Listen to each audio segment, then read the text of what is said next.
Oke, baik sahabat.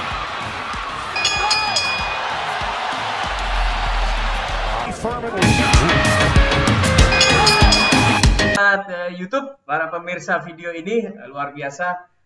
Hari ini kita akan saling tonjok dengan Arif Budi Utomo. Luar biasa, beliau adalah seorang eksekutif direktur dari Tantowi Yahya Public Speaking, juga founder dari Ideas Consulting. Kalau ada dunia training membutuhkan trainer, motivator, pakar komunikasi, Mas Arif ini adalah orangnya. Apa kabar Mas Arif? Alhamdulillah, Pak Haris sebagian ini guru saya, mentor saya dari tidak terlihat masih embrio sampai sekarang jadi anak bayi lah kira-kira ya. Ini habis sholat Jumat nih, buru-buru nih ya? Ya, habis sholat Jumat, Pak Hari. Memang kita harus cepat-cepat keluar Mas dari masjid, nggak boleh lama-lama. Biasanya kalau sebelum COVID kan habis sholat Jumat tidur dulu di masjid. Tentang dulu ya Pak. Tentang dulu 10 menit, habis itu mampir ke tukang gado-gado. Betul. Nah, sekarang ini begitu habis sholat Jumat, zikir, doa, langsung ngebut, kita rekaman untuk saling tonjok. Nah, gimana aktivitas sekarang ya? Saya lihat Mas Arif banyak sekali bikin online training ya? Bukan bikin Pak, lebih tepatnya corporate program in-house tapi online. Oh, in-house tapi online. Ada juga yang public kan ya? Public belum ada, publiknya gratis saja Pak untuk masyarakat, jadi memang didesain untuk semua ilmunya ke SDM Indonesia sebanyak-banyaknya. Yang terdekat gitu, dengan Pak Sandiaga Uno ya? Betul, nanti hari Minggu episode kelimanya dengan Pak Sandiaga, mudah-mudahan terus berlanjut sampai episode berikutnya Pak Hari. Mantap ini ya, jadi sharing ilmu, sharing semangat, karena memang sekarang kan lagi banyak orang lagi lemes lagi gitu ya. Mesti dibawa gitu ya, mesti dibangkitkan lagi. Ya Mas Arif, boleh ini nih, saya mau tanya sedikit ya, mau tonjok Mas Arif. Kira-kira ciri-ciri komunikasi yang efektif itu seperti apa Mas? Kalau saya simpel aja Pak Hari Subagia, belajarnya dari Pak Hari aja, gimana jadi orang yang gampang diterima sama orang lain, itu saja. Jadi nggak usah bicara teknik-tekniknya, karena kalau kita ketemu orang itu, orang langsung ngelihat kita itu, apakah dia bagian dari kita atau musuh kita gitu. Nah, komunikator handal itu ketemu siapapun, mau makhluk halus kayak, mau manusia, pokoknya kita bisa cepat banget beradaptasi dan jadi bagian dari mereka. Gitu. Waduh, sama makhluk halus sekali. Makhluk halus juga. Makhluknya tanaman. Pokoknya kita jadi bagian. Sudah pernah berkomunikasi dengan makhluk halus. Kayaknya habis ketemu Coach Adam nih. Coach Adam soalnya bagian pemilik dari ini, ownernya Ideas Consulting juga. Coach Adam kayak... jadi harus ada belajar. Ngajari komunikasi dengan makhluk halus ya. Silahkan kamu pulang ke Mekah. Ya karena komunikasi dengan mereka harus ada effective communication-nya Pak Hari. Ada yang cara keras, ternyata ada juga yang caranya dengan cara yang lembut dan asertif. Gitu. Oke. Mas, kalau sekarang kan lebih banyak orang komunikasi secara virtual ya. Kira-kira secara virtual sama offline itu yang perlu kita perhatikan apa Mas? Berbeda sekali Pak Hari, virtual dengan biasa ya, karena di komunikasi kita online, kita bisa menggunakan human touch, atau kita bisa menggunakan pertemuan langsung itu sebagai cara kita untuk bisa membangun engagement yang kuat dengan audiens. Nah, kalau di virtual ini, pertama, prinsipnya adalah durasinya terbatas. Seperti durasi kita 30 menit sekarang terbatas. Kemudian dalam terbatasnya komunikasi, kita harus berkomunikasinya harus lebih simpel. Dan bukan hanya simpel, tapi harus engaging banget. Apa namanya, bikin audiens itu engage banget dengan activity yang kita miliki. Di virtual ya. Tapi saya lihat ini banyak kecenderungan ya, kayak di Twitter tuh banyak menawarkan itu tuh, asmara virtual. Bagaimana human touch-nya itu? Ya itu jadi bisnis yang lagi booming juga. Iya. Bisnis yang lagi booming juga, Pak. Ini nih mesti hashtag. Dikasih tahu nih para pelanggan ya, bahwa apapun yang Anda lakukan secara virtual itu bisa direkam loh. Kalau Anda pejabat bisa di blackmail, bisa diperas ya. Jadi jangan coba-coba ya. Kalau Anda lakukan itu gunakanlah masker penuh, full face. Loh, tapi kan nomornya ketahuan, IP numbernya ketahuan, Pak Ari. Nah, itu kan komunikasi secara digital, secara virtual kan tadi salah satu yang hilang itu kan human touch ya. Ternyata ada juga masih orang. Berarti itu kekuatan visualisasi. Ya, jadi memang di virtual ini kalau kita bisa menyentuh emosional dari lawan bicara kita atau audiens kita, misalnya kayak Twitter itu kan ada hormon-hormon yang disentuh ya, adrenalin, ada hormon, ada testosteron. Sebenarnya lebih asik loh Pak daripada offline. Jadi training online ini kalau sang pembicara ini mampu mengeluarkan story atau activity yang bisa ngebangkitin energi hormon-hormon dari audiens, sebenarnya powerful banget, bisa mengalahkan offline bahkan bisa seakan-akan berdua ya, lebih personal ya. Banget. Tapi gimana Mas kondisi market sekarang? Kalau dari training Pak Hari ya, kita memang diskusi beberapa dengan banyak konsultan, trainer, provider gitu mengakui bahwa industri itu memang sedang dalam kondisi tidak stabil gitu Pak Hari ya. Otomotif saja terjadi penurunan sampai 80% lebih dari penjualan seluruh dunia. Itu otomotif. Belum lagi penerbangan juga aviation 80% lebih terjadi penurunan. Iya ya, waktu ikut Zoom-nya Mas Ari dengan Pak Handi itu ya. Bahwa betul persen ya. Wah, ngeri juga ya. Tapi kan kita harus naikin terus nih Mas semangatnya, termasuk tugas para trainer ya. Betul. Jadi memang seperti saya sampaikan Pak Andri bahwa industri itu banyak yang turun, tapi juga banyak industri yang meningkat pesat. Jadi dia dua sisi lah, ada yang turun, ada yang naik. Nah, tugas gitu ya. Trainer ini sebenarnya tugasnya Pak trainer dan konsultan menurut saya Pak Hari adalah nggak usah hitung-hitungan, berikan aja kontribusi yang terbaik. Kalau klien kita kebetulan industri yang turun, ya kita berbantu aja, nggak usah hitung-hitungan gitu. Jadi kita support industri-industri yang sedang turun agar sesuai. Nah, tapi ada juga industri yang lagi naik daun. Kebetulan klien saya itu ada yang lagi naik-naiknya. Contohnya misalnya Telkom, Indosat. Nah, itu ya kita bisa tetap stabil di para penjual pulsa aja di pinggir itu salesnya naik dua kali lipat gitu. Jadi saya ada anak didikan itu dulu buka jualan pulsa gitu, sudah ada 14 cabang, ternyata salesnya naik keras gitu. Sekarang semua kuota. Para pemirsa jangan lupa ya untuk subscribe juga YouTube channelnya Mas Ari Budi Utomo ya. Kalau perlu langsung follow IG-nya, Facebook-nya, karena beliau punya banyak ilmu untuk komunikasi terutama ya, public speaking. Wah, pengalamannya luar biasa. Kalau teman-teman mau belajar public speaking ya ini masternya lah ya. Kalau nggak salah Mas Ari juga pernah di Mas Adam ya? Oh iya, dulu memang sempat di master trainer di Alvin Adam, masih bagian dari Tanto Yahya itu ya si Pak Ari.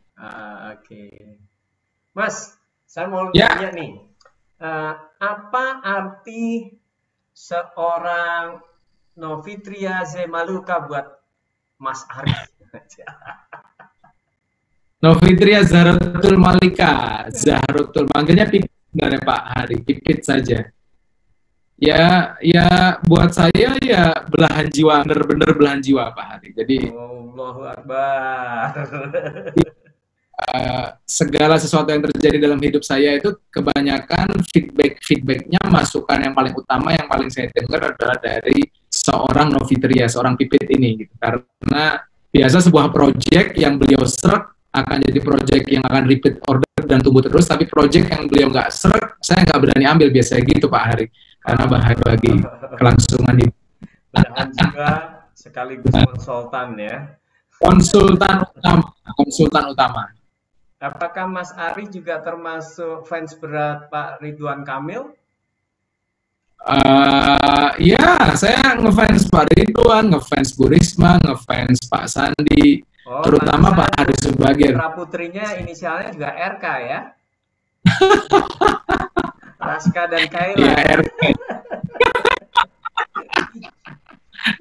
Ya, bisa jadi Pak, bisa jadi karena leader-leader Indonesia banyak yang top. Pak Hari dong yang paling top, namanya sama saya udah mirip banget nih, Ari dan Hari. Ari Budi, Ari itu apa ya Mas ya? Ari Pak, Ari itu artinya kalau di Google mengajak orang dengan tangan, dengan lidah, dengan belalainya menuju sesuatu. Arti diksi Ari. Jadi memang namanya udah menggiring, energi giringan itu ada di sini. Mantap ya. Jadi memang berarti nama itu cocok banget dengan apa? Sekarang apa yang Mas Ari gelutin ya? Mengajak orang. Ya. Menarik saya gantian jok ya, boleh gantian jok ya Pak Hari ya? Kenapa Mas Hari? Gantian nonjok ya, gantian ya. Oke, boleh, silakan. Jadi ini viewersnya YouTube-nya Pak Hari Subagir ini perlu tahu nih bahwa salah satu kunci saya bisa bounce back dan repeat order dan bisa dapat banyak klien adalah setiap kita tampil harus ada pesan utama yang harus kita sampaikan. Pesan utama ini kita bawa terus dan kita coba sampaikan. Nah, pesan utama ini bisa berupa dalam bentuk kebaikan-kebaikan, quotation yang baik, atau ayat suci dari kitab suci yang kita gunakan. Nah, saya selalu sampaikan satu ayat itu dalam materi-materi saya. Ayat Al-Isra ayat 7. A'udzubillahi minasyaitonirrajim. Bismillahirrahmanirrahim. In ahsantum li anfusikum. Kebaikan yang kita lakukan kepada orang lain, organisasi, environment kita akan kembali kepada kita. Lain ahsantum falah. Keburukan yang kita lakukan juga kerja-kerja setengah lain atau apapun yang kita lakukan juga masalah ini nanti akan musibah ini akan kembali kepada kita. Nah, ini yang saya pegang terus. Dan ini adalah ilmu yang saya dapat dari Pak Hari. Pegang saja, nanti mudah-mudahan bisa akan membawa kemana-mana. Pertanyaan dari saya dari Pak Hari adalah sebenarnya Pak Hari dapat nasihat ini apakah dari Pak Hari sendiri atau ada mentor juga yang men-share ini ke Pak Hari untuk bisa menyampaikan satu kebaikan di setiap kita tampil. Silakan Pak Hari. Oke ya. Jadi sebenarnya memang walaupun misalnya training kita itu urusannya kelihatannya duniawi gitu ya, tetap dong yang paling utama kan kebaikan seseorang sampai di hari akhir bagi orang yang beriman ya. Nah, kemudian kalau dari level bahagia tuh ya mirip kayak yang itu Pak Ari Ginanjar deskripsikan ya. Jadi yang paling bawah tuh harusnya memang kita berada di jalur jalur Tuhan, jalur Allah. Nggak boleh dilawan tuh. Nah, kalau kita udah di dasar di jalur itu udah benar, baru naik nih. Kita tidak bertentangan dengan hukum-hukum yang ada, hukum alam lah. Nah, air mengalir ke tempat yang lebih rendah, angin bertiup dari tekanan tinggi, tekanan rendah, kemudian air mendidih 100 derajat Celcius, itu harus kita ikutin. Jadi kalau bikin kopi ya dimasak pakai api biar airnya panas gitu kan. Itu kan hukum-hukum yang harus kita ikutin. Jangan ya ada sih sekarang cool brew ya. Nah, kemudian yang level naiknya lagi adalah level usaha manusia. Ya semangat, antusias, disiplin, fokus, kan kira-kira gitu Mas. Nah, jadi kita ini sebenarnya sudah terkunci masuk dalam sistem Tuhan, formula yang sempurna. Jadi sudah ada program yang detail, if and if, case and case. If begini, begini, if begini, begini. Bahkan mungkin kalau kita bisa ngintip servernya malaikat nih, sana udah ada grafiknya tuh, amal baik kita, amal buruk kita. Status kita sekarang posisinya minus, ngeri juga kalau ada apa-apa. Ada mesti banyak lupa. Nah, artinya memang rumus kehidupan kan, kalau untuk manusia itu senang diperlakukan sebagaimana kita senang diperlakukan. Ya kita perlakukan aja, misalnya di dunia bisnis customer ya sudah persis Manusia senang diajak ramah, manusia senang disenyumin, manusia senang disapa, manusia senang dihormati. Ya sudah, manusia senang dicintai. Ya, ikutin saja rumus-rumus itu. Makanya kalau termasuk di dunia pelatihan ya bisa apa ya, sustain lah, long term gitu ya. Termasuk yang Mas Arief katakan tuh bagus banget. Bahwa kita juga berempati ketika klien dalam kesulitan ya kita bantu gitu ya. Entah dengan diskon yang besar atau bahkan dalam bentuk non gitu ya, non training, bisa jadi partner diskusi. Karena kalau semakin banyak bisnis di Indonesia ini tumbuh bangkit ya semuanya jadi baik. Tapi kalau semuanya drop lemes ya itu akan jadi masalah. Jadi corona ini memang benar-benar satu faktor kesehatan keselamatan, satunya faktor ekonomi nih. Ya dua-duanya harus bisa apa ya, bukan balance, mungkin harmoni gitu ya. Nah, mudah-mudahan kita bisa menjadi cepat recovery-nya. Ya kalau ilmunya Mas, ya sama ya. Kita ini hampir masuk semua ilmu-ilmu dari beberapa guru ya. Bisa kita dengarkan A.A. Gim, bisa kita mendengarkan Pak Andri Wongso gitu kan. Bisa mendengarkan, apalagi saya dulu itu awal-awal lebih cepat connect internet karena saya orang IT kan. Jadi sudah sering beli audio-audio dari Amerika gitu ya, menggunakan apa kartu kredit, kemudian kita bisa download, kita bisa dengerin gitu. Jadi guru-guru yang mungkin belum masuk ke Indonesia, kita udah masih zaman teleponet instan kan itu. Teleponnya masih masih zaman itu. Jadi kita bersyukur tuh bisa ngintipin dulu. Makanya buat para penonton YouTube nih, Anda sangat beruntung sekarang Anda belajar apa aja dari mana aja bisa. Mau nanya apa aja ada di YouTube kan? Iya. Mau nanya mahir Zoom ada, mau bikin bahagia ada. Jadi tinggal Anda pilih-pilih saja. Anda lebih suka materi pembelajaran atau materi prank ya, boleh aja dua-duanya. Iya. Oke. Menarik Pak Hari, memang kalau ngelihat guru-guru kita ya, ternyata banyak mentor-mentor nih yang ternyata jadi guru-gurunya Pak Hari itu. Tadi disebutin dari luar negeri, Andri Wongso, A.A. Gim, mungkin Ustadz Adi Hidayat juga dari berbagai macam sumber. Oh iya, kalau Pak Ustadz Adi Hidayat itu waktu itu masih belum terkenal, sudah di daerah saya karena tetangga tuh Pak Ustadz itu ya, di Bekasi. Jadi masih ceramah ya masjid kecil kayak Arido 40 orang gitu ya. Begitu ini wah takjub, karena betul janji Allah itu barang siapa apa ya berbuat baik kebaikan akan diangkat derajatnya. Apalagi beliau pasti apa rajin tahajud kan, makoman mahmudan tuh.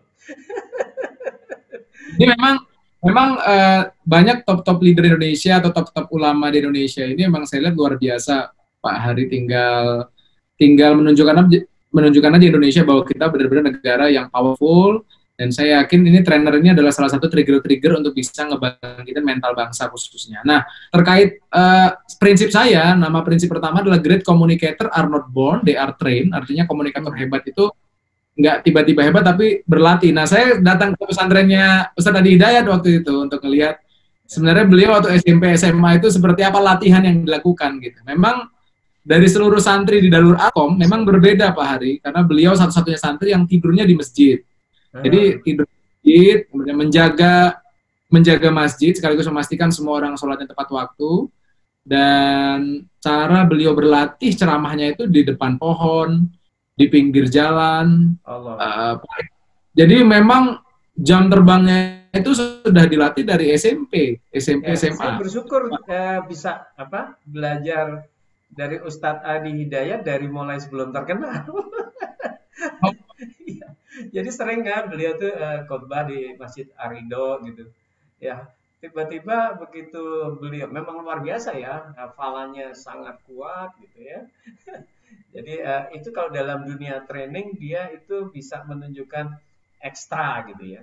Jadi kalau nyebutin silsilah dari Nabi Adam sampai Rasulullah, beliau hafal. Kalau Al-Quran sampai sebelah kiri bagian atas beliau hafal.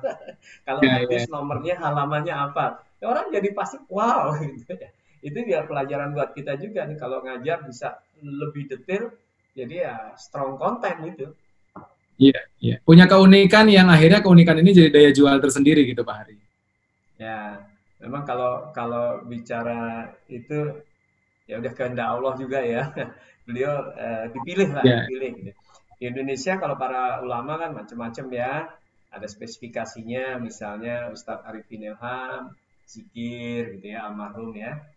Mudah-mudahan beliau ditempatkan di sisi Allah di mungkin. tempat yang mulia ya. Kemudian ada Ustadz Yusuf Mansur, lebih ke sedekah. Agim, ini zaman kolbu kan gitu ya. Ya. Ya walaupun nanti akan melebar juga, tapi entry-nya itu ada orang yang sangat fokus di bidang tertentu. Siap, siap, betul, betul. Nah, Jadi, Mas, kita kasih tantangan nih Mas Arif nih. siap. Mas Arif bisa bikin puisi nggak? Puisi, wah, bisa lah Pak. Nah, Bisa. ya. Saya punya kartu nih. Nanti saya kocok kata-kata terpilih, langsung buatkan puisinya ya. Ya. Oke, siap? Saya doang atau Pak Hari juga bikin? Boleh. Nanti Mas tinggal kita pakai creative thinking random input kan? Oke, oke. Oke ya, ketian ya, boleh ya. Boleh. Saya pilih katanya ngocok nih, dan nggak pakai apa pilih-pilih. Set. Ya. Kemandirian. Nah. Langsung puisi nih. Langsung. Judulnya kemandirian. Empat kalimat aja ya. Puisi ya, sepuasnya aja. Ya jangan Pak, jangan panjang-panjang biar ada waktu gantian nonjoknya. Oke. Bangsa kita butuh satu kata yang akan merubah bangsa kita dari bangsa yang berharap bantuan asing menjadi bangsa yang penuh dengan kemandirian. Dan cerita dimulai dari diri kita sendiri yang mencari unique value dan juga bagaimana kita bisa memberikan yang terbaik kepada orang yang menunggu kita mengeluarkan potensi diri. Kemandirian akan muncul bagi orang yang mencari, orang yang mengenal diri, maka dia akan mengenal untuk apa dia diciptakan dan untuk apa tujuan manfaat dia diciptakan. Saya Ari Budi Utomo, kemandirian adalah kunci. Yeay! Wow, keren banget. Saya gantian Pak Hari, siap-siap. Oke, bismillahirrahmanirrahim. Kalimatnya adalah percintaan. Silakan Pak Hari. Percintaan. Ada cinta yang suci, ada cinta yang kotor. Cinta yang kotor dilumuri dengan nafsu, tidak memperdulikan aturan, didasari dengan hanya kebutuhan biologis saja. Sedangkan cinta yang suci adalah cinta seseorang kepada Sang Khalik. Beliau yang menciptakan rasa manis di lidah, asam di lidah, garam dengan pahit juga di lidah, beliau yang menciptakan. Jadi beliau bisa menciptakan perasaan-perasaan yang begitu indah. Ketika Anda mencintai seseorang dan Anda benar-benar sangat bahagia mendapatkannya, maka beliau pun bisa menciptakan rasa yang begitu indah, rasa yang begitu nikmat ketika di hari akhir nanti Anda bisa menatap wajahnya. Ini pelajaran ma'rifat ya, puisi ma'rifat. Wah, menarik nih. Nah, sekarang ini tes kecerdasan nih, tes kecerdasan. Malah ada tes kecerdasan. Mesti siap ditonjok nih, siap. Tes kecerdasan tapi gampang, tapi harus cepat ya. Oke, siap? Jawabnya harus cepat. Boleh pakai bolpen berkutak-kutik juga boleh. Boleh, pakai bolpen segala Pak. Serius ini. Kalau kesulitan, kalkulator juga boleh ya. Siap ya? Siap? Ya. Oke. Jarak dari Jakarta ke Surabaya 800 km. Saya berangkat dari Surabaya menuju Jakarta pukul 6 pagi dengan kecepatan rata-rata 80 km per jam. Mas Arif dari Jakarta menuju Surabaya dengan kecepatan rata-rata 60 km per jam. Akhirnya kita bertemu di kota Salatiga Nah, berapa selisih jarak antara Mas Ari ke kota Jakarta dan Hari Subagia ke kota Jakarta? Kira-kira selisih jaraknya kalau menurut saya ya, lumayan jauh, Pak. Lumayan jauh. Saya kira tadi cuma 800 km, 80 kilo, jam 6 pagi nyampe jam, ternyata ada salah 3 segala. Nyerahlah saya, Pak, udah kalau ada salah 3-nya. Jadi, Mas, selisihnya 0 km. Kok bisa? Kan ketika kita ketemu di Salatiga, walah, berarti jarak kita sudah sama dengan Jakarta.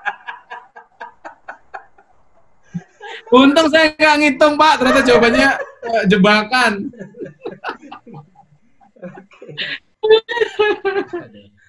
Oke, baik sahabat YouTube. Ini obrolan dengan Mas Ari, bercandaan, kemudian juga mudah-mudahan memberikan inspirasi pada kita. Beliau sangat concern dengan pendidikan, dengan dunia pelatihan ya. Indonesia ini S1-nya kurang dari 4%, jadi masih jauh sekali dari standar atau apa ya yang dibutuhkan ya. Paling tidak bisa berapa ya, 15-20% S1. Jadi teman-teman, memang dunia pendidikan Indonesia masih sangat kurang, namun bisa ditambal dengan ilmu-ilmu yang melalui training, melalui YouTube channel ini, kemudian bisa melalui artikel-artikel. Jadi teman-teman, sahabat YouTube, sering-seringlah mampir ke YouTube channel pembelajaran ya, Empowering People But Fun. Jangan lupa subscribe channelnya Mas Ari dan juga share hal-hal yang penting kepada sahabat-sahabat Anda. Oke, apa yang Anda fokuskan akan menjadi membesar. Jadi fokuslah untuk terus belajar. Terima kasih Mas Ari dalam acara saling tonjok. Tanya supaya on dan juga off. Oke, baik teman-teman. Bye bye, see you again. Assalamualaikum. Salam. Thank you Pak Hari. Terima kasih. Thank you.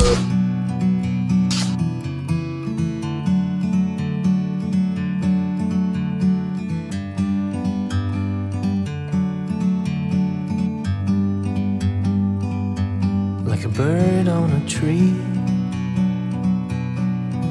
I'm just sitting here